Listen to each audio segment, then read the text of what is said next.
Hello, gamers! I'm Giancarlo, And I'm Felicia, and this is our review of the Lord of the Rings, the deck building game. She's got, Fellowship of the Ring. and I got the Two Towers, baby.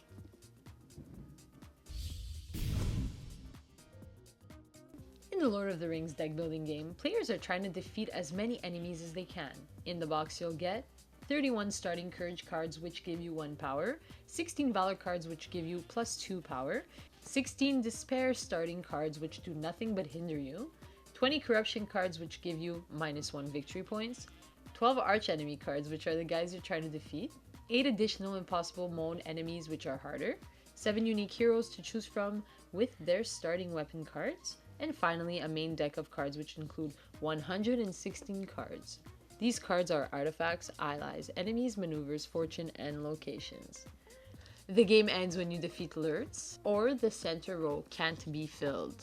Here's how to set up. Each player is dealt a random hero card. Now each player will get 6 courage cards, 3 despair cards, and their starting artifact card.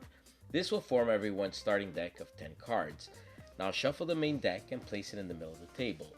Flip over the top 5 cards to create what is called the path, the area where you can buy cards from. Next to that, place the stack of valor cards. These can be bought as well during the game. Let's form the arch enemy deck.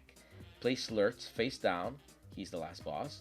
Randomly place 3 level 3 face down on Lurtz, then do the same with the level 2 enemies, and finally place the Nazgul starting arch enemy card face up on top.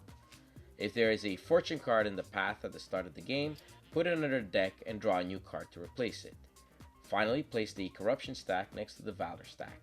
Each player draws 5 cards, and you're now ready to start your quest. On your turn, you play your cards from your hand. Each card you play will do an action and can also give you power. Add up your power and see if you can purchase a card from the path at that cost. If you have 5 powers, for example, you can buy a card costing 5, or you can buy more cards adding up to 5 power. Those cards go to your discard along with cards played and cards left over in your hand. At the end of your turn, you replenish your hand to 5 cards and refill the path row.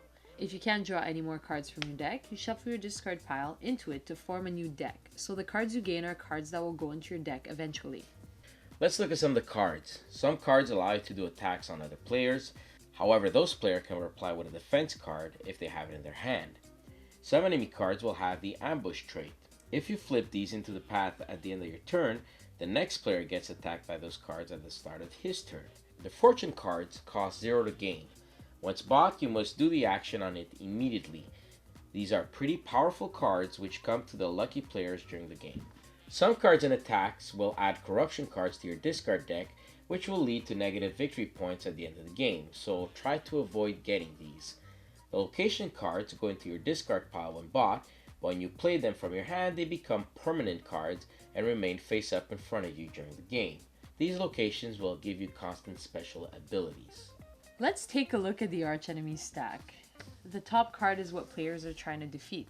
If you ever gain enough power during a turn to defeat an archenemy, you can do so by taking that card and placing it in your discard pile. These are now your cards and are worth valuable victory points at the end of the game. At the end of your turn, you'll reveal the next archenemy and they will usually do a group ambush, which targets all players.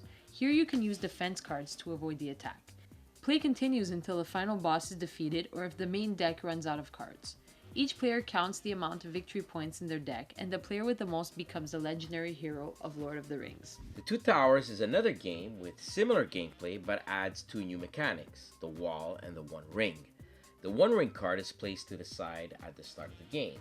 Some cards will allow you to place that card in front of you, giving you a +1 bonus to power, or can be used to block an attack, which brings the card back to its starting area.